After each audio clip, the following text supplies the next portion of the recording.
cetera.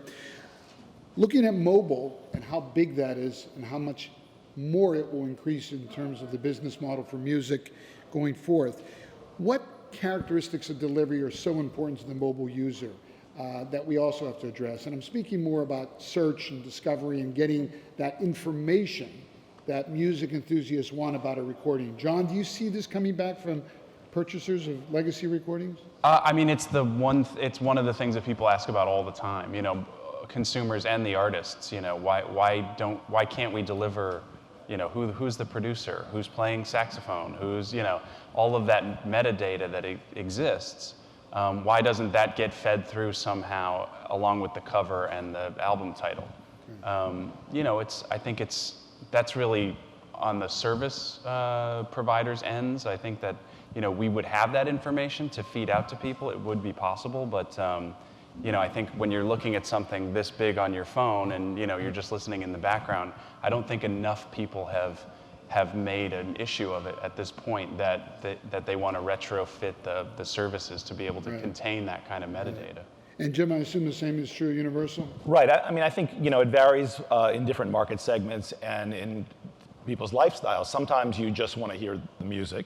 Other times you want a more substantial connection, which can help explain why vinyl sales are so popular, right? I mean, vinyl is not a convenient format at all, but it gives you a physical connection to that music with a large cover and booklets, et cetera. And so I think that we need to find the right type of context to give to the consumer for high-res music. Right. And Maureen, going back to the magic word metadata, which I think is buzzed everywhere, but not fully understood by many. The Recording Academy is really into this topic across the board with your members. Can you elaborate a little bit about some of the challenges you face with this? Well, there isn't currently a consistent, standardized way to deliver the information. So that's part of the problem, to get it from the studio to the labels to the services in a way that's easy and everybody doesn't have to rekey the information all the time. So that's actually something we're working on with an international standards organization too.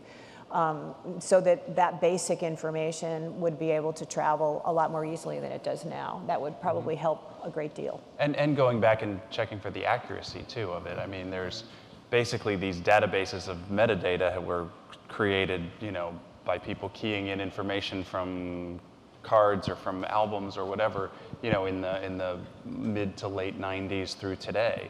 So going back and double checking that all of that is correct and, you know, everything's been filled in and everyone's name is spelled properly and But you pretty much have that at the labels. It's some of the services that don't have that because it hasn't gotten the information easily. They've had to go back and type it off of CDs. That's what allmusic.com has been doing for, what, 15, 20 years? Yeah.